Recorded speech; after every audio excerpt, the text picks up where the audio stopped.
ಪ್ರಮುಖವಾಗಿ ಅರ್ಜುನ ಯುದ್ಧ ವಿರೋಧಿ. ಅನಿವಾರ್ಯವಾಗಿದ್ದಾಗ ಎಷ್ಟು ಬೇಕೋ ಅಷ್ಟೇ ಯುದ್ಧ ಮಾಡಿದ್ದವನು. ಹಸ್ತಿನಪುರದವರ ಜೊತೆಗೆ ಯುದ್ಧ ಮಾಡೋದಕ್ಕೆ ಸಿದ್ಧನೇ ಇರೋದಿಲ್ಲ. ಯುದ್ಧ ಮಾಡೋದು ಅಂತಾದರೆ ಯುದ್ಧದಲ್ಲಿ ಯಶಸ್ಸು ಸಿಗಬೇಕು ಅಂತ ಅರ್ಜುನನಿಗಿರುತ್ತೆ. ಅಥವಾ ಗೀತೆ ಹುಟ್ಟುವ ಮೊದಲೊಂದು ಅರ್ಜುನ ವಿಷಾದ ಯೋಗ ಅಂತ ಬರುತ್ತಲ್ಲ, ಆ ವಿಷಾದ ಯೋಗದಲ್ಲಿ ಅರ್ಜುನನ ಎತ್ತರ ಗೊತ್ತಾಗತ್ತೆ. ನೀನು ಯುದ್ಧ ಮಾಡೋದಿಲ್ಲ ಅಂದ್ರೆ ನಾನೇ ಮುಗಿಸಿ ಬಿಡ್ತೀನಿ ಅಂತ ಕೃಷ್ಣ ಚಕ್ರ ಹಿಡಿದು ಧಾವಿಸ್ತಾನೆ. ದ್ರೋಣರನ್ನ ದೃಷ್ಟದ್ಯುಮ್ನ ಕೊಂದಿದ್ದನ್ನು ಅತ್ಯಂತ ವಿರೋಧ ಮಾಡ್ತಾನೆ ಅರ್ಜುನ. ಏನಿದೆಯೋ ಇವತ್ತೇನು ಬಂತೋ ಅದರಲ್ಲಿ ತೃಪ್ತನಾಗಿ ಬದುಕುವ ಒಬ್ಬ ಮನುಷ್ಯ ಅರ್ಜುನನಲ್ಲಿ ಕಾಣಿಸ್ಕೊತಾನೆ. ಅದಾದ ಮೇಲೆ ಅರ್ಜುನನ ಕುರಿತು ಹೇಳಬೇಕಾದ ಮುಖ್ಯ ವಿಷಯ ಏನು ಅಂದರೆ, ವಾಪಸ್ ಹಿಂದಿರುಗಿ ಬಂದ ಮೇಲೆ ವಿರಾಟ ನಗರಕ್ಕೆ, ವಿರಾಟನಿಗೆ ಇವರೆಲ್ಲ ಪಾಂಡವರು ಅಂತ ಗೊತ್ತಾಗತ್ತೆ. ಮತ್ತು ತನ್ನ ಮಗ ಸತ್ತೇ ಹೋಗ್ತಾ ಇದ್ದ, ತನ್ನ ಇಡೀ ಇದೇ ಅವ್ರ ಕೈಗೆ ಹೋಗ್ತಾ ಇತ್ತು. ಉಳಿಸಿದ್ದು ಯಾರು ಅಂದರೆ ಅರ್ಜುನ ಅಲ್ಲಿವರೆಗೆ ಕೆಲಸ ಮಾಡ್ತಾ ಇದ್ದಿದ್ದೇನು ಅಂದರೆ, ಅಂತಃಪುರದಲ್ಲಿ ಅವನ ಮಗಳು ಉತ್ತರೆಗೆ ಭರತನಾಟ್ಯ ಕಲಿಸ್ತಾ ಇದ್ದಿದ್ದು, ನೃತ್ಯ ಕಲಿಸ್ತಾ ಇದ್ದಿದ್ದು. ಹಾಗಾಗಿ ಅವಳನ್ನು ನೀನು ಮದುವೆ ಆಗು ಅಂತ ಕೇಳ್ಕೋತಾನೆ ವಿರಾಟ. ಅವನು ಹೇಳ್ತಾನೆ, ಅರ್ಜುನ ಅವಳು ನನ್ನ ಶಿಷ್ಯೆ ಅಂದರೆ ಅವಳು ನನ್ನ ಮಗಳು ಅಂತ ಲೆಕ್ಕ. 1 ವರ್ಷ ನಾನು ಅಂತಃಪುರದಲ್ಲಿದ್ದೀನಿ, ಈಗ ಅವಳನ್ನು ಮದುವೆ ಆದರೆ ಏನರ್ಥ ಬರುತ್ತೆ ಅದಕ್ಕೆ ಅಂತ. ಅಂದರೆ 1 ವರ್ಷದ ಸಂಬಂಧ ಅನ್ನೋದು ಎಷ್ಟು ಪ್ರಶ್ನಾರ್ಹ ಆಗಿಬಿಡುತ್ತೆ. ಹಾಗಾಗಿ ನಾನು ಅವಳನ್ನು ಮದುವೆ ಆಗೋದಿಲ್ಲ, ಅವಳನ್ನ ಮಗಳು, ನನ್ನ ಮಗನಿಗೆ ಅವಳನ್ನು ತಂದುಕೋತೀನಿ ಅಂತ ಹೇಳ್ತಾನೆ ಅಭಿಮನ್ಯುವಿಗೆ. ಅಂದರೆ ಇದು ಅರ್ಜುನ. ನಾವು ಅರ್ಜುನನ ಬೇರೆ ಬೇರೆ ಥರದಲ್ಲಿ ನೋಡ್ತಾ ಇದ್ದೀವಲ್ಲ, ಮಹಾಭಾರತದಲ್ಲಿ ಅರ್ಜುನ ಕಾಣಿಸೋದು ಹೀಗೆ. ಅದಾಗತ್ತೆ. ಅದಾದಮೇಲೆ ಇನ್ನೊಂದೇನು ಅಂದರೆ, ಇಷ್ಟಾದರೂ ಈ ಅರ್ಜುನ ಮಹಾವೀರ ಎಲ್ಲವೂ ಹೌದಾದರೂ ಪ್ರಮುಖವಾಗಿ ಅರ್ಜುನ ಯುದ್ಧ ವಿರೋಧಿ. ಅಂದರೆ ವೀರಾಗ್ರಣಿ ಆದರೆ ಯುದ್ಧ ವಿರೋಧಿ. ಯುದ್ಧ ಅನ್ನೋದು ಯಾವಾಗಲೂ ಸಮ್ಮತ ಅಲ್ಲ ಅವನಿಗೆ. ಅದು ಎಲ್ಲಿ ಇನ್ನು ಮುಖ್ಯವಾಗಿ ಕಾಣಿಸ್ಕೊಳ್ಳುತ್ತೆ ಅಂದರೆ, ಅವನು ಇಲ್ಲಿಯವರೆಗೆ ಯುದ್ಧ ಮಾಡಿದ್ದು ನಾವು ಎಲ್ಲೆಲ್ಲಿ ಹೇಳ್ಕೊಂಬಂದ್ವೋ, ಅನಿವಾರ್ಯವಾಗಿದ್ದಾಗ ಎಷ್ಟು ಬೇಕೋ ಅಷ್ಟೇ ಯುದ್ಧ ಮಾಡಿದ್ದವನು. ಗಂಧರ್ವರೊಡನೆ 2 ಸಲ ಯುದ್ಧ ಮಾಡಿದ್ದಾನೆ, ಯಾರನ್ನೂ ಕೊಂದಿಲ್ಲ, ಸೋಲಿಸಿದ್ದಾನೆ ಅಷ್ಟೇ. ದೇವತೆಗಳೊಡನೆ ಕಾಂಡವದಾನದಲ್ಲಿ ಯುದ್ಧ ಮಾಡಿದ್ದಾನೆ, ದೇವತೆಗಳನ್ನು ತಡೆದು ನಿಲ್ಲಿಸಿದ್ದಾನೆ ಅಷ್ಟೇ. ಯುದ್ಧವನ್ನು ಭೀಕರತೆಗೆ ತಿರುಗಿಸಿದಂತೆ ನೋಡ್ಕೊಳ್ತಾನೆ. ಆದರೆ ಹಿರಣ್ಯಪುರವಾಸಿಗಳು, ಕಾಲಕೇಯರು ಇವರನ್ನೆಲ್ಲ ಕೊಲ್ಲುವಾಗ ಮಾತ್ರ ಅವನು ಅವರ ಸಂಹಾರನೆ ಮಾಡಿದ್ದಾನೆ, ಯಾಕೆಂದರೆ ದುಷ್ಟರು ಅವರು. ಎಲ್ಲ ಕಡೆಯಲ್ಲೂ ಅರ್ಜುನ ಯುದ್ಧಕ್ಕೆ ಅಂತ ಹೋಗಿದ್ದು ಅಂತ ಇಲ್ಲ. ಯಾರೋ ಹೇಳಿ ಕಳಿಸಿಕೊಟ್ರೆ, ಸಂದರ್ಭ ಸನ್ನಿವೇಶ ಇದ್ದರೆ ಮಾತ್ರ ಯುದ್ಧ ಮಾಡೋದು ಅನ್ನೋದು ಅವನ ನಿಲುವು. ಇಲ್ಲಂತೂ ಎಷ್ಟು ಅಂದರೆ, ಅವನು ಹಸ್ತಿನಪುರದವರ ಜೊತೆಗೆ ಯುದ್ಧ ಮಾಡೋದಕ್ಕೆ ಸಿದ್ಧನೇ ಇರೋದಿಲ್ಲ. ಆ ಸಭೆ ನಡೆಯತ್ತಲ್ಲ, ಅವನು ಶಾಂತಿ ಅಂತಲೇ ಹೇಳ್ತಾನೆ. ನಮಗೆ ರಾಜ್ಯ ಬೇಕಾಗಿಲ್ಲ, ಕೌರವರ ಜೊತೆ ದುರ್ಯೋಧನಾದಿಗಳ ಜೊತೆ, ಅವ್ರ ಜೊತೆಗೆ ಯುದ್ಧ ಮಾಡಲ್ಲ, ದಾಯಾದಿಗಳ ಜೊತೆಗೆ ಯುದ್ಧ ಇಲ್ಲ, ನಮ್ಮವ್ರ ಜೊತೆಗೆ ಯುದ್ಧ ಇಲ್ಲ, ರಾಜ್ಯ ಇಲ್ಲದೆ ಇದ್ದರೂ ನಡೆದೀತು, ರಾಜ್ಯ ಬೇಕು ಅಂತಿಲ್ಲ ಅನ್ನುವ ನಿಲುವಿಗೆ ಅವನು ಗಟ್ಟಿಯಾಗ್ತಾನೆ. ಆ ನಿಲುವು ಯುಧಿಷ್ಠಿರ, ಭೀಮ, ಅರ್ಜುನ, ನಕುಲ 4 ಜನರ ನಿಲುವಾಗಿರುತ್ತೆ. ಅದು ಸಹದೇವ ಒಬ್ಬನೇ ವಿರೋಧಿಸೋದು ಅದನ್ನು. ಆದರೆ ಇಲ್ಲಿ ಕೂಡ ಅವನು ಯುದ್ಧ ವಿರೋಧಿಯಾಗೇ ಕಾಣಿಸ್ಕೊಳ್ತಾನೆ. ಆದರೆ ಯುದ್ಧ ಅನಿವಾರ್ಯ ಅಂತಂದಾಗ ಇಡೀ ಯುದ್ಧದ ನೇತೃತ್ವ ಅರ್ಜುನನದ್ದಾಗತ್ತೆ. ಅಂದರೆ ಮಾರ್ಗದರ್ಶನ ಕೃಷ್ಣನದ್ದು, ಅದರ ನೇತೃತ್ವ ಅರ್ಜುನನದ್ದು. ಸೇನಾಪತಿಯಾಗಿ ಧೃಷ್ಟದ್ಯುಮ್ನ ಆಯ್ಕೆ ಆಗತ್ತೆ. ಇಲ್ಲೊಂದು ಬಹಳ ಅಂದರೆ ಒಂದು ವಿರೋಧಾಭಾಸ ಅಂತ ಅನ್ನಿಸಿಕೊಳ್ಳುವ ಒಂದು ಘಟನೆ ನಡೆಯುತ್ತೆ. ಯುದ್ಧ ಬೇಡ, ಶಾಂತಿ ಅಂತ ಹೇಳಿರ್ತಾರೆ, ಯುದ್ಧ ಅನಿವಾರ್ಯ ಅಂದಮೇಲೆ ಯುದ್ಧಕ್ಕೆ ಸಿದ್ಧರಾಗಿರ್ತಾರೆ. ಮನಸ್ಸಿನ ಒಳಗಡೆ ಅರ್ಜುನನಿಗೆ ಯುದ್ಧಕ್ಕೆ ಆಸೆ ಇಲ್ಲ, ಆದರೆ ಯುದ್ಧ ಮಾಡೋದು ಅಂತಾದರೆ ಯುದ್ಧದಲ್ಲಿ ಯಶಸ್ಸು ಸಿಗಬೇಕು ಅಂತ ಅರ್ಜುನನಿಗಿರುತ್ತೆ. ಮಾಡೋದೇ ಅಂತಾದರೆ ಯಶಸ್ಸು ಪಡಿಬೇಕು ಅಂತ. ಅದಕ್ಕೆ ಅವನು ಕೃಷ್ಣನ ಬಳಿಗೆ ಹೋಗೋದು. ಕೃಷ್ಣ ದುರ್ಯೋಧನ ಇಬ್ಬರು ಹೋಗ್ತಾರಲ್ಲ, ಕೃಷ್ಣ ಮಲಗಿರ್ತಾನೆ, ದುರ್ಯೋಧನ ಅಲ್ಲಿರುವ ಒಂದು ಇದರಲ್ಲಿ ಕುತ್ಕೋತಾನೆ, ಸಿಂಹಾಸನ ಥರದಲ್ಲಿ, ಅವನ ತಲೆಯ ಹಿಂಭಾಗದಲ್ಲಿ ಒಂದೇ ಇರುತ್ತೆ ಅದು. ಅರ್ಜುನ ಕೃಷ್ಣನ ಕಾಲ ಬುಡದಲ್ಲಿ ಕೈ ಮುಗಿದು ನಿಂತ್ಕೊಂಡಿರ್ತಾನೆ ವಿಧೇಯತೆಯಿಂದ. ಮೊದಲು ಕಾಣೋನು ಅರ್ಜುನ, ಆಮೇಲೆ ಕಾಣೋನು ದುರ್ಯೋಧನ. ಕೃಷ್ಣ ಕೇಳ್ತಾನೆ, ನಾವು ಅದನ್ನು ವಿಮರ್ಶೆ ಮಾಡಿದ್ದೀವಿ ದುರ್ಯೋಧನನ ಇದರಲ್ಲಿ. ಆಗ ಅರ್ಜುನ ಕೃಷ್ಣನ ಒಬ್ಬನ್ನೇ ಆಯ್ಕೆ ಮಾಡ್ಕೋತಾನಲ್ಲ. ದುರ್ಯೋಧನ ಹೋದ್ಮೇಲೆ ಕೃಷ್ಣ ಕೇಳ್ತಾನೆ, ಅದು ಯಾಕೆ ಯುದ್ಧ ಮಾಡದ ನನ್ನನ್ನು ಆಯ್ಕೆ ಮಾಡಿಕೊಂಡೆ ಅಂದರೆ, ಅವನು 2 ಹೇಳ್ತಾನೆ. ನೀನಿದ್ದರೆ ಸಾಕು ಗೆಲುವು, ಕೃಷ್ಣ ಇದ್ದಲ್ಲೇ ಗೆಲುವು. ಎರಡನೆಯದ್ದೇನು ಅಂತ ಅಂದರೆ, ನಿನಗೆ ಸಾಕಷ್ಟು ಯಶಸ್ಸು ಸಿಕ್ಕಿದೆ ಯುದ್ಧಗಳನ್ನು ಮಾಡಿ, ನನಗೆ ಬೇಕಾಗಿದೆ ಅಂತ ಯಶಸ್ಸು, ಹಾಗಾಗಿ ಈ ಯುದ್ಧ ನಾನು ಮಾಡ್ತೀನಿ ಅಂತ ಕೇಳ್ತಾನೆ ಕೃಷ್ಣನ ಬಳಿಗೆ. ನೀನು ಜೊತೆಲಿರೋ ಸಾಕು, ನಾನು ಉಳಿದಿದ್ದು ನಾನು ಮಾಡ್ತೀನಿ ಅಂತ ಹೇಳ್ತಾನೆ. ಅಂದರೆ ಈಗ ಯುದ್ಧದ ನಿರಾಕರಣೆ ಅಂದರೆ ಆ ತರಹ ಓಡುವಿಕೆಯೂ ಅಲ್ಲ. ಯಾಕೆಂದರೆ ಅವ್ನು ಕ್ಷತ್ರಿಯ, ಅದರ ಯಶಸ್ಸನ್ನು ಪಡ್ಕೊಳ್ಬೇಕು ಅಂತ ಅವನಿಗಿದೆ, ಅದೂ ಇದೆ. ಆದರೆ ಇವ್ರ ಜೊತೆಗೆ ಯುದ್ಧ ಮಾಡ್ಬೋದು ಅನ್ನೋದಿದೆ. ಮುಂದೆ 18 ದಿನಗಳ ಕಾಲ ವಾಸ್ತವವಾಗಿ ಅದು ಅರ್ಜುನ ಕುರುಕ್ಷೇತ್ರ ಯುದ್ಧದ ಕುರುಕ್ಷೇತ್ರ 18 ದಿನದ ಯುದ್ಧದಲ್ಲಿ ಅರ್ಜುನನ ದ್ವಂದ್ವಗಳಲ್ಲಿ ಅವನು ಬೇಯ್ತಾ ಇದ್ದಿದ್ದೇ ಕಾಣಿಸುತ್ತೆ, ಅವನು ಕುದಿತಾ ಇದ್ದಿದ್ದೇ ಕಾಣಿಸುತ್ತೆ. ಅದು ಆರಂಭದಲ್ಲೇ ಬರುತ್ತೆ. ಎರಡೂ ಸೇನೆ ಯುದ್ಧ ಸನ್ನದ್ಧವಾಗಿರುತ್ತೆ. ಸೇನೆಯೋರುಭಯೋರ ಮಧ್ಯೆ ರಥಂ ಸ್ಥಾಪಯ ಮೆಚ್ಚುತ ಅಂತ ಇವನು ಹೇಳ್ತಾನೆ. ಎರಡೂ ಸೇನೆಯ ನಡುವೆ ನನ್ನ ರಥವನ್ನು ತೆಗೆದುಕೊಂಡು ನಿಲ್ಲಿಸು ಅಂತ. ತನ್ನ ಸೇನೆಯ ಮುಂಭಾಗಲ್ಲ, ಎರಡೂ ಸೇನೆಯ ಮಧ್ಯದಲ್ಲಿ ನಿಲ್ಲಿಸು, ಯಾರ್ಯಾರು ಬಂದಿದ್ದಾರೆ ಅಂತ ನೋಡಬೇಕು ನನಗೆ ಅಂತ. ಹಾಗೆ ತಗೊಂಡೋಗಿ ನಿಲ್ಲಿಸಿದಾಗ ಅಲ್ಲಿ ಹೋದವನು ಅರ್ಜುನ ಬದಲಾಗಿ ಬಿಡ್ತಾನೆ. ನಾನು ಯುದ್ಧ ಮಾಡಲ್ಲ ಅಂತ ಆರಂಭ ಮಾಡ್ತಾನೆ. ಗಾಂಡೀವಂ ಸಂಸತೆ ಹಸ್ತ ತ್ವಕ್ಚೈವ ಬರೀತಕ್ಯತೆ ಅಂದರೆ ಕೈಯಿಂದ ಗಾಂಡೀವ ಜಾರ್ತಾ ಇದೆ, ಮೈ ಅದರುತ್ತಾ ಇದೆ, ಬೆವರುತ್ತಾ ಇದೆ. ಹೆದರಿಕೆಗಲ್ಲ ಅಲ್ಲ, ಕುಸಿದು ಕೂರ್ತಾನೆ. ಕೂತ ಹೇಳ್ತಾನೆ, ಇವರನ್ನು ಕೊಲ್ಲಬೇಕು. ಆಚಾರ್ಯಾನ್ ಮಾತುಲಾನ್ ಭ್ರಾತೃನ್ ಪುತ್ರಾನ್ ಪೌತ್ರಾನ್ ಸಖೀಂಸ್ತಥ ಶುಶುರಾನ್ ಸುಹೃದಶ್ಚೈವ. ಎಲ್ಲ ಕಡೆಗೆ, ಎರಡೂ ಕಡೆಗಿರೋದು ಯಾರು ಅಂದರೆ ಗುರುಗಳು, ಆತ್ಮೀಯರು, ಗೆಳೆಯರು, ಮಾವಂದಿರು, ಅಣ್ಣ ತಮ್ಮಂದಿರು, ಮಕ್ಕಳು, ಮೊಮ್ಮಕ್ಕಳು, ಬೇರೆಯವರೇ ಕಾಣಿಸೋಲ್ಲ ಇಲ್ಲಿ ಅಂತ.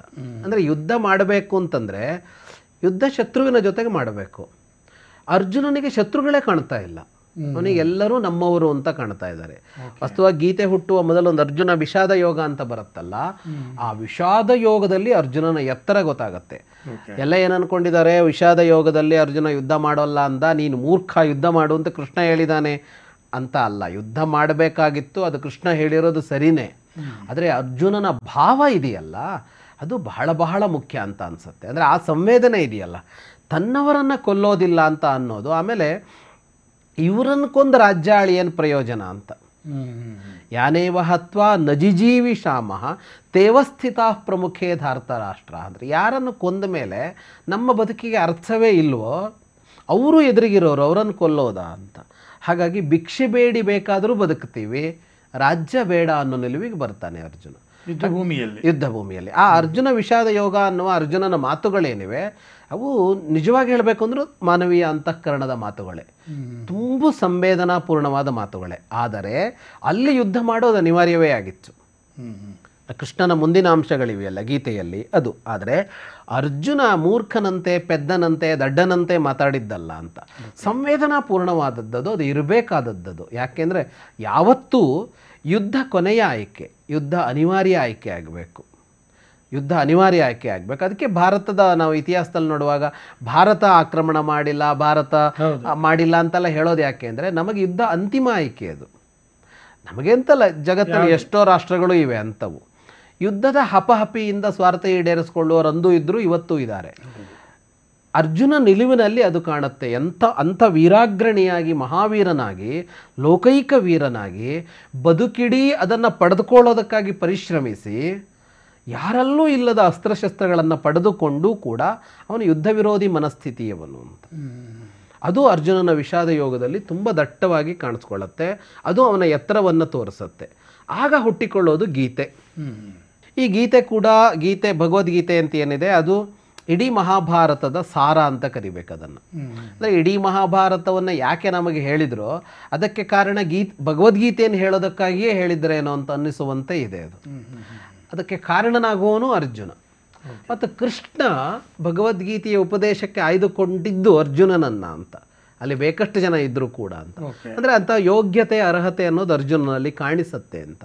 ಹೀಗೆ ಅರ್ಜುನ ಗೀತೋಪದೇಶ ಆಗತ್ತೆ, ಯುದ್ಧಕ್ಕೆ ಹೊರಡ್ತಾನೆ. ಆದರೆ 18 ದಿನ ಕೊನೆಯವರೆಗೂ ಕೃಷ್ಣ ಅವನನ್ನು ತಳ್ಳಿಯೇ ಯುದ್ಧ ಮಾಡಿಸೋದು, ಒತ್ತಾಯಿಸಿ ಯುದ್ಧ ಮಾಡಿಸೋದು. 2 ಬಾರಿ ನೀನು ಯುದ್ಧ ಮಾಡೋದಿಲ್ಲ ಅಂದರೆ ನಾನೇ ಮುಗಿಸಿಬಿಡ್ತೀನಿ ಅಂತ ಕೃಷ್ಣ ಚಕ್ರ ಹಿಡಿದು ಧಾವಿಸ್ತಾನೆ. ಇವನೋಗಿ ಕಾಲು ಹಿಡಿದು ಸಮಾಧಾನ ಮಾಡ್ತಾನೆ. ನೀನು ಯುದ್ಧ ಮಾಡೋದಿಲ್ಲ ಅಂತ ಹೇಳಿದೀಯಾ, ಪ್ರತಿಜ್ಞಾಭಂಗ ಆಗತ್ತೆ, ನಾ ಮಾಡ್ತೀನಿ ಅಂತ ಹೇಳ್ತಾನೆಯೇ ಹೊರತು ಅವನೊಂದು ಗಂಭೀರವಾದ ಯುದ್ಧ ಮಾಡೋದಿಲ್ಲ. ಕುರುಕ್ಷೇತ್ರದಲ್ಲಿ ಗಂಭೀರವಾಗಿ ಮೈಮೇಲೆ ಆವಾಹಿಸಿಕೊಂಡು ಯುದ್ಧ ಮಾಡಿದ್ಯಾರು ಅಂದರೆ ಭೀಮ. ಅರ್ಜುನ ಪ್ರತಿ ಸಲವೂ ಒಂದು ಹೆಜ್ಜೆ ಹಿಂದಿಟ್ಕೊಂಡೇ ಯುದ್ಧ. ಗೀತೋಪದೇಶದ ನಂತರವೂ ಪ್ರತಿ ಸಲವೂ ಅಂತ ಗೀತೋಪದೇಶ ಸುಮಾರು ಸಲ ಮಾಡಿದ್ದಾನೆ ಕೃಷ್ಣ. ಅದ್ರಲ್ಲಿ ಇಷ್ಟೆಲ್ಲ ವಿಸ್ತಾರ ಹೇಳಿಲ್ಲ, ಬೈದಿದ್ದಾನೆ. ಮಾಡ್ತೀಯಾ ಇಲ್ವಾ ಅಂತೆಲ್ಲ ಹೆದರಿಸಿಯೇ ಮಾಡದ ಹಾಗೆ ಬಿಟ್ರೆ ಅವನು ಭೀಷ್ಮರನ್ನು ಕೊಲ್ಲೋಕೆ ಸಿದ್ಧನಿಲ್ಲ. ಕೊಲ್ಲೋಲ್ಲ ಅಂತಲೇ ಕೊನೆಯವರೆಗೂ, ಅದು 10 ದಿನದವರೆಗೆ ಬಂದಿದ್ದೇ ಅದಕ್ಕೆ ಭೀಷ್ಮನ ಇದು. ದ್ರೋಣರನ್ನ, ದೃಷ್ಟದ್ಯುಮ್ನ ಕೊಂದಿದ್ದನ್ನು ಅತ್ಯಂತ ವಿರೋಧ ಮಾಡ್ತಾನೆ ಅರ್ಜುನ. ಅವನು ಹೋಗಿ ಕೊಲ್ತಾನಲ್ಲ, ಹೇಗೆ ವಿರೋಧ ಮಾಡ್ತಾನೆ ಅಂದರೆ ಅರ್ಜುನನ ಎದುರಿಗೇನೆ ಅಶ್ವತ್ಥಾಮ ಹತಃ ಕುಂಜರಹ ಅಂತ ಹೇಳಬೇಕು ಅನ್ನೋ ಮಾತುಕತೆ ನಡೆಯುತ್ತೆ. ಅವನಿಗೆ ಸಮಾಧಾನವೇ ಇರಲ್ಲ, ಆದರೆ ಮೌನವಾಗಿರ್ತಾನೆ. ಅವನು ಹೇಳ್ತಾ ಇರೋದು ಕೃಷ್ಣ, ಒಪ್ಪಿಕೊಂಡಿರೋದು ಯುಧಿಷ್ಠಿರ. ಆದರೆ ಯಾವಾಗ ಅವನು ಹೋಗಿ ದುಷ್ಟದ್ಯುಮ್ನ ಕೊಲ್ತಾನೋ ಅದಾದ ಮೇಲೆ ಯುಧಿಷ್ಠಿರನಿಗೆ ಚೆನ್ನಾಗಿ ಬೈತಾನೆ. ಗುರುವನ್ನು ಕೊಂದವರು ನೀವು, ಹಾಗೆ ಹೀಗೆ ಅಂತ ಚೆನ್ನಾಗಿ ಬೈತಾನೆ ಅವನು. ಅಲ್ಲೇ ಕೃಷ್ಣನೂ ಇರ್ತಾನೆ. ಅಂದರೆ ಕೃಷ್ಣನಿಗೂ ಬೈದಾಗೆ ಪರ್ಯಾಯವಾಗಿ. ಅದನ್ನು ಯುಧಿಷ್ಠಿರ ಆಮೇಲೆ ತಿರುಗಿಸ್ತಾನೆ, ಮತ್ತೆ ಹಿಂದಿರುಗಿಸಿ ಮತ್ತೆ ಬೈತಾ, ಆಗಲೇ ಬೈಯೋಲ್ಲ ಅವನು, ಆಮೇಲೆ ಅದನ್ನು ತಿರುಗಿಸಿ ಬೈತಾನೆ ಅವನು. ಆದರೆ ಅರ್ಜುನನಿಗೆ ಅದೊಂದು ಸಮಾಧಾನದ ವಿಷಯ ಅಲ್ಲ ಅಂತ. ಯುದ್ಧ ಮನಸ್ಸಿಲ್ಲದ ಮನಸ್ಸಿನಿಂದ ಯುದ್ಧ ಮಾಡಿದವನು ಅರ್ಜುನ ಅಂತ. ಹಾಗಾಗಿ ಕಾಣಿಸೋದು ಏನು ಅಂದರೆ, ವೀರಾಗ್ರಣಿ ಎಲ್ಲವೂ ಆಗಿದ್ರೂ ಕೂಡ ಭೋಗದ ಮೇಲೆ ಅತ್ಯಂತ ಲಾಲಸೆ ಇಲ್ಲದ, ಅಧಿಕಾರದ ಆಕಾಂಕ್ಷೆಯೇ ಇಲ್ಲದ, ತನ್ನಲ್ಲೊಂದು ಸಾಮರ್ಥ್ಯ ಇದೆ ಅದನ್ನು ನಾನು ಬಳಸಬೇಕು ಅಂತಲೂ ಇಲ್ಲದ ಒಬ್ಬ, ಏನಿದೆಯೋ ಇವತ್ತೇನು ಬಂತೋ ಅದರಲ್ಲಿ ತೃಪ್ತನಾಗಿ ಬದುಕುವ ಒಬ್ಬ ಮನುಷ್ಯ ಅರ್ಜುನನಲ್ಲಿ ಕಾಣಿಸ್ಕೋತಾನೆ. ಅರ್ಜುನಲ್ಲಿ ಹಾಗಾಗಿ ಅವನು ಸಂಯಮಿ ಅಂತ. ಸಂಯಮಿ ಅನ್ನೋದು ನಿರ್ಣಯ ಕೂಡ ಆಗತ್ತೆ. 18 ದಿನದ ಯುದ್ಧ ಆದಮೇಲೆ ಈ ಅಶ್ವತ್ಥಾಮ ಒಂದು ತಪ್ಪಿನ ಕೆಲಸ ಮಾಡಿಬಿಡ್ತಾನೆ. ಅವನು ಪಾಂಡವರನ್ನು ಕೊಲ್ತೀನಿ ಅಂತ ಒಂದು ಅಸ್ತ್ರ ಬಿಟ್ಟು ಈ ರಾತ್ರಿ ಅವರನ್ನೆಲ್ಲ ಕೊಂದ ಮೇಲೆ, ರಾತ್ರಿ ಅವರನ್ನೆಲ್ಲ ಕೊಂದಿರ್ತಾನೆ, ಭೀಮ ಧಾವಿಸಿ ಬರ್ತಾನೆ ಇವನನ್ನು ಕೊಲ್ತೀನಿ ಅಂತ. ಉಪಪಾಂಡವರ ಹತ್ಯೆ ಆದಮೇಲೆ ತನ್ನ ಕೊಂದು ಬಿಡ್ತಾರೆ ಅನ್ನೋ ಭಯಕ್ಕೆ ಬ್ರಹ್ಮಶಿರಸ್ಸಸ್ತ್ರವನ್ನು ಪಾಂಡವರೆಲ್ಲರ ಮೇಲೆ ಪ್ರಯೋಗ ಮಾಡ್ತಾನೆ. ಅದಕ್ಕೆ ಪ್ರತಿ ಇರೋದು ಒಂದೇ, ಮತ್ತು ಅದೇ ಅಸ್ತ್ರ ಬಿಡಬೇಕು. ಅರ್ಜುನ ಅದನ್ನು ಪ್ರಯೋಗ ಮಾಡಿದ್ರೆ ಅವೆರಡೂ ಸೇರಿದರೆ ಅದು ಭೂಮಿಗೆ ನಾಶ ಅಂತ, ಭೂಮಿಯೇ ನಾಶ ಆಗಿಬಿಡತ್ತೆ ಅಂತ. ಆಗ ವ್ಯಾಸರು ನಾರದರು ನಡುವೆ ಬಂದು ನಿಂತ್ಕೋತಾರೆ. ಇಬ್ಬರೂ ಅಸ್ತ್ರವನ್ನು ಹಿಂದೆ ಪಡೆದುಕೊಳ್ಳಿ ಅಂತ, ಉಪಸಂಹಾರ ಮಾಡ್ಕೊಳ್ಳಿ ಅಂತ ಹೇಳಿದರೆ ಅರ್ಜುನ ಮಾಡ್ಕೊಂಡ್ಬಿಡ್ತಾನೆ. ಅಶ್ವತ್ಥಾಮನಿಗೆ ಮಾಡ್ಕೊಳ್ಳೋಕ್ಕಾಗೋದಿಲ್ಲ. ಯಾಕೆ ಅಂದರೆ ಅಲ್ಲಿ ಬರುತ್ತೆ, ಇಂದ್ರಿಯ ಸಂಯಮ ಇದ್ದರೆ, ಮನಸ್ಸಿನ ಮೇಲೆ ನಿಯಂತ್ರಣ ಇದ್ದರೆ ಮಾತ್ರ ಉಪಸಂಹಾರ ಮಾಡ್ಕೊಳ್ಳೋಕ್ಕಾಗತ್ತೆ. ಅದು ಅರ್ಜುನನಿಗಿತ್ತು, ಮಾಡಿಕೊಂಡ, ಅಶ್ವತ್ಥಾಮನಿಗೆ ಇರಲಿಲ್ಲ ಅಂತ. ಅಶ್ವತ್ಥಾಮ ಗುರುದ್ರೋಣರ ಮಗ, ಗುರುದ್ರೋಣರ ಮಗ, ಆದರೆ ಅವನಿಗೆ ಸಂಯಮ ಇರಲಿಲ್ಲ ಅಂತ ವಿಷಯ. ಅರ್ಜುನನಿಗೆ ಹೊರಗಡೆಯಿಂದ ನೋಡಿದಾಗ ದ್ರೌಪದಿ, ಉಲೂಪಿ, ಚಿತ್ರಾಂಗದೆ, ಸುಭದ್ರೆ ಇವರನ್ನೆಲ್ಲ ವಿವಾಹ ಆದವ ಅಂತ. ಆದರೆ ಮನಸ್ಸಿನ ಮೇಲೆ ನಿಯಂತ್ರಣ ಇರುವವ, ಇಂದ್ರಿಯ ಸಂಯಮಿ ಯಾರು ಅಂದರೆ ಅರ್ಜುನ ಅಂತ. ಇದು ಏನು ಹೇಳುತ್ತೆ, ಹೊರಗಡೆ ನಮಗೆ ಕಾಣಿಸಿದ್ದು ಮತ್ತು ಒಳಗಡೆಯದ್ದು ಬೇರೆ ಅಂತ. ಹಾಗಾಗಿ ಮನಸ್ಸಿನ ಒಳಗೆ ಅಂತ ತಗೊಂಡ್ರೆ ಅವನೊಬ್ಬ ಯೋಗಿಯೇ ಆಗಿದ್ದ ಅಂತ ಅರ್ಜುನ. ಇದು ಅರ್ಜುನನ ಬದುಕು. ಮುಂದೆ ಕೂಡ ಅಶ್ವಮೇಧ ಯಾಗದ ಹೊತ್ತಿನಲ್ಲೊಂದು ಯುದ್ಧಕ್ಕೆ ಮತ್ತೊಂದು ಯುದ್ಧ ಆಗತ್ತೆ. ಆಗ ಹೋಗ್ತಾನೆ, ಆಗ ಅವನಿಗೆ ಬಬ್ರುವಾಹನ ಸಿಗೋದು. ನಾವು ಆ ಘಟನೆಯನ್ನು ಹಿಂದೆ ನೋಡಿದ್ದೀವಿ, ಮಾತಾಡಿದ್ದೀವಿ ಅದನ್ನು. ಅದಾದ ಮೇಲೆ ಅಂತ್ಯ ಅಂತ ಬರುವಾಗ, ಅವನ ಅಂತ್ಯ ಅಂತ ಮುಂದೆ ಕೂಡ ಈ ಇವರು ರಾಜ್ಯಭಾರ ಮಾಡ್ತಾರಲ್ಲ, ಆಗ ಯುವರಾಜ ಅಂತ ಆಗೋನು ಭೀಮ, ಯುಧಿಷ್ಠಿರ ರಾಜ, ಯುವರಾಜನಾಗೋನು ಭೀಮ. ಅರ್ಜುನ ಅವನಿಗೆ ಯಾವುದೋ ಜವಾಬ್ದಾರಿ ಕೊಟ್ಟಿದ್ದಾರೆ, ಅದನ್ನು ಮಾಡ್ಕೊಂಡು ಇರ್ತಾನೆ ಅಷ್ಟೇ. ಅಂದರೆ ಅಲ್ಲೆಲ್ಲೂ ಅವನು ತನ್ನನ್ನು ಯಾವುದಕ್ಕೂ ಮುಂದೆ ತಂದುಕೊಳ್ಳೋದು ಅನ್ನೋದು ಇಲ್ಲವೇ ಇಲ್ಲ ಅಂತ. ಹೇಗೆ ಆರಂಭದಿಂದ ಅಣ್ಣ ಅಂತ ಒಪ್ಕೊಂಡಿದ್ದಿತ್ತೋ ಅಷ್ಟೇ ಬದುಕೋದು ಅಂತ. ಅಂದರೆ ಹೀಗೆ ಎಲ್ಲವೂ ಇದ್ದು ಎಲ್ಲವೂ ಆಗಿ ತನ್ನನ್ನು ಒಂದು ನಿರ್ದಿಷ್ಟವಾದ ಪರಿಧಿಯ ಒಳಗಡೆ ಇಟ್ಟುಕೊಂಡು, ಯಾರೋ ಕರೆದು ಈ ಕರ್ತವ್ಯ ನಿನ್ನದು ಅಂತ ತೊಡಗಿಸಿದಾಗ ಅದನ್ನು ಮಾಡಿ ಸಾಧಿಸಿ ಮುಗಿಸಿ ಮತ್ತೆ ಬಂದು ತನ್ನಷ್ಟಕ್ಕೆ ತಾನು ಇರೋದು ಅಂತ ಇದೆಯಲ್ಲ, ಇದು ನಮ್ಗೆ ಅರ್ಜುನನ ಬದುಕಲ್ಲಿ ಕಾಣುತ್ತೆ. ಹಾಗಾಗಿ ಬದುಕಿಗೆ ಅತ್ಯುತ್ತಮವಾದ ಮಾದರಿ ಅರ್ಜುನ ಆಗುತ್ತಾನೆ. ಅತ್ಯುತ್ತಮವಾದ ಮಾದರಿ ಅಂತ ನಮಗೇನಾಗುತ್ತೆ, ನಮ್ಮ ಹತ್ರ ಒಂದು ಸಾಮರ್ಥ್ಯ ಇದೆ ಅಂದರೆ ಅದು ಸುಮ್ಮನೆ ಕೂರಿಸೋಲ್ಲ, ಅದನ್ನು ತೋರಿಸ್ಕೋಬೇಕು ಅಂತ ಅನ್ಸುತ್ತೆ. ಅದನ್ನು ಬಳಸಿ ಏನೇನೋ ಪಡ್ಕೊಳ್ಳೋಣ ಅಂತ, ಅದರಲ್ಲೇನೂ ತಪ್ಪಿಲ್ಲ ಅದರಲ್ಲಿ, ಆದರೆ ಅದು ತಪ್ಪು ದಾರಿಗೆ ಇಳಿಯುತ್ತೆ. ಮತ್ತು ಅದೊಂದು ಈಗ ತೃಪ್ತಿಯೇ ಇಲ್ಲದ ದಾರಿಗೆ ತಗೊಂಡೋಗ್ಬಿಡತ್ತೆ. ಎಲ್ಲೋ ಒಂದು ಕಡೆಗೆ ನಮಗೆ ನಮ್ಮ ಕೆಲಸಗಳಿದೆಯಲ್ಲ, ಮಾಡ್ಕೊಂಡು ಹೋಗ್ತಾ ಇರೋಣ, ಕೆಲಸ ಮಾಡದೇ ಇರಬಾರ್ದು, ತೃಪ್ತಿ ಕೊಡಬೇಕಲ್ವಾ ಅಂತ. ಏನಾಗುತ್ತೆ, ಸಾಮರ್ಥ್ಯ ಹೆಚ್ಚಿದ್ದವರಿಗೆ ಒಂದು ಸಮಸ್ಯೆ ಏನಂದರೆ ಅವರಿಗೆ ತೃಪ್ತಿಯೇ ಇರೋದಿಲ್ಲ. ಇವತ್ತೊಂದು ಯಶಸ್ಸು ಬಂತು ಅಂತಿಲ್ಲ, ನಾಳೆನೂ ಮತ್ತೆ ಯಶಸ್ಸು, ನಾಡ್ದು ಮತ್ತೆ ಅದನ್ನು ಮಾಡ್ತೀನಿ ಇದನ್ನು ಮಾಡ್ತೀನಿ ಅಂತ ಹೋಗುತ್ತಲೇ ಅಂತ. ತುಂಬ ನಾವು ಈ ಹಲವು ಆ ತರಹದ ವ್ಯಕ್ತಿಗಳಲ್ಲಿ ಅವರು ಒಂಥರಹ ಹತಾಶೆಯಲ್ಲಿ ಮುಳುಗ್ತಾರಲ್ಲ ಕೊನೆಗೆ. ಅದು ಯಾಕೆ ಅಂದರೆ ಈ ಮಹತ್ವಾಕಾಂಕ್ಷೆ ಅವರಿಗೆ ಯಶಸ್ಸಿನ ಹುಚ್ಚು ಹಿಡಿದು ಬಿಡುತ್ತೆ. ಕೀರ್ತಿ ಮತ್ತು ಯಶಸ್ಸು ಬೇಕು, ಆದರೆ ಕೀರ್ತಿ ಮತ್ತು ಯಶಸ್ಸಿನ ಹುಚ್ಚು ಹಿಡಿಬಾರದು. ಆದರೆ ಸಾಮರ್ಥ್ಯ ಅದನ್ನು ಮಾಡಿಸತ್ತೆ, ಸುಮ್ಮನಿರೋಕ್ಕೆ ಬಿಡೋದೇ ಇಲ್ಲ. ಅದು ಸುಮ್ಮನಿರೋಕ್ಕೆ ಬಿಡೋದೇ ಇಲ್ಲ. ಅದನ್ನು ಮಾಡ್ಬೇಕು, ಹಂಗೆ ಮಾಡ್ಬೇಕು, ಹಿಂಗೆ ಮಾಡ್ಬೇಕು ಅಂತ ಹೋಗ್ತಾ ಇರುತ್ತೆ. ಆದರೆ ಸಂದರ್ಭ, ಸನ್ನಿವೇಶ, ಕರ್ತವ್ಯ ಇದ್ದಾಗ ಅದನ್ನು ಮಾಡಿ ನಂತರ ನಾನು ನನ್ನಷ್ಟಕ್ಕೆ ಬದುಕ್ತೀನಿ ಅಂತ ಅನ್ನೋದಿದೆಯಲ್ಲ, ಅದಕ್ಕೆ ಒಂದು ಅದ್ಭುತ ಮಾದರಿಯಾಗಿ ಕಾಣಿಸ್ಕೊಳ್ಳೋದು ಅರ್ಜುನ. ಮುಂದೆ ಅವನು ಇದರಲ್ಲಿ ಸ್ವರ್ಗಾರೋಹಣಕ್ಕೆ ಹೋಗುವಾಗ ಬೀಳ್ತಾನೆ. ಅವನು ಸಶರೀರನಾಗಿ ಸ್ವರ್ಗಕ್ಕೆ ಹೋಗೋದಿಲ್ಲ. ಸಶರೀರನಾಗಿ ಸ್ವರ್ಗಕ್ಕೆ ಹೋಗೋದು ಅನ್ನೋದೊಂದು ಬಹಳ ದೊಡ್ಡ ಪ್ಯೂರಿಟಿಯ ಕೆಲಸ. ಅದು ಅಷ್ಟು ಪಾವಿತ್ರ್ಯ ಬೇಕು. ಅದಕ್ಕೆ ನಾವು ಚರ್ಚೆ ಮಾಡಿದ್ದೀವಿ ಹಿಂದೆ. ಅದರಲ್ಲಿ ಏನು ಅಂದರೆ ಇವನಲ್ಲೊಂದು ಕೊರತೆ, ಅವನು ಎಲ್ಲರನ್ನೂ ನಾನು ಸಂಹರಿಸ್ತೀನಿ ಅಂತ ಹೇಳಿ, ಎಲ್ಲರನ್ನೂ ಸೋಲಿಸ್ತೀನಿ ಅಂತ ಹೇಳಿ ಮಾಡಿಲ್ಲ ಅನ್ನುವ ಒಂದು ಕಾರಣವನ್ನು ಯುಧಿಷ್ಠಿರ ಕೊಡ್ತಾನೆ.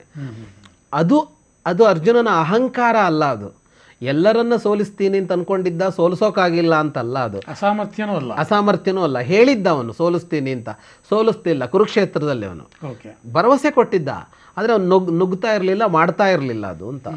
ಹಾಗೆ ಈ ದೋಷ ಅವನಲ್ಲಿ ಗುರುತಿಸಿದೆ, ಮಹಾಭಾರತವು ಗುರುತಿಸಿದೆ. ಉಳಿದಂತೆ ದ್ರೌಪದಿಯ ವಸ್ತ್ರಾಪರಣದ ಹೊತ್ತಿನಲ್ಲಿ ಅರ್ಜುನ ಹಾಗೆ ಕುಳಿತುಕೊಂಡಿದ್ದು ಎಷ್ಟು ಸರಿ ಅನ್ನುವ ಪ್ರಶ್ನೆ ಅದು ಅವತ್ತೂ ಇತ್ತು, ಇವತ್ತೂ ಇದೆ, ನಾಳೆಯೂ ಇರುತ್ತೆ. ಅದನ್ನು ಹೊರತುಪಡಿಸಿದರೆ ಅವನಲ್ಲಿ ಆ ತರಹದ ದೋಷಗಳನ್ನು ನಾವೆಲ್ಲೂ ಕಾಣೋದಿಲ್ಲ. ಅಂತಹ ಒಂದು ಏನಂದರೆ ಪ್ರಬುದ್ಧವಾದ ಮತ್ತು ಸಂತುಲಿತವಾದ, ಅಂದರೆ ಬ್ಯಾಲೆನ್ಸ್ಡ್ ಅಂತ ಕರಿತೀವಲ್ಲ, ಅಂಥದ್ದೊಂದು ವ್ಯಕ್ತಿತ್ವವನ್ನು ನಾವು ಅರ್ಜುನನಲ್ಲಿ ಕಾಣ್ತೀವಿ. ಅಂದರೆ ಮಹಾನ್ ಶಕ್ತಿ ಇದ್ದರೂ ಮಹದಾಸ ಇಲ್ಲದಂಥ ವ್ಯಕ್ತಿತ್ವ. ಹೌದೌದು, ಒಳ್ಳೆ ವ್ಯಾಖ್ಯಾನ ಅಲ್ವಾ? ಹೌದೌದು. ಓಕೆ ಹಾಗೆ ಕಾಣುತ್ತೆ. ಹಾಗೆ ಅವನು ಬದುಕಿದ್ದು ಕಾಣಿಸುತ್ತೆ. ತೃಪ್ತನಾಗಿ ಸಂತೋಷದಿಂದಲೇ ಬದುಕಿದ್ದು ಕಾಣಿಸುತ್ತೆ ಅವನು.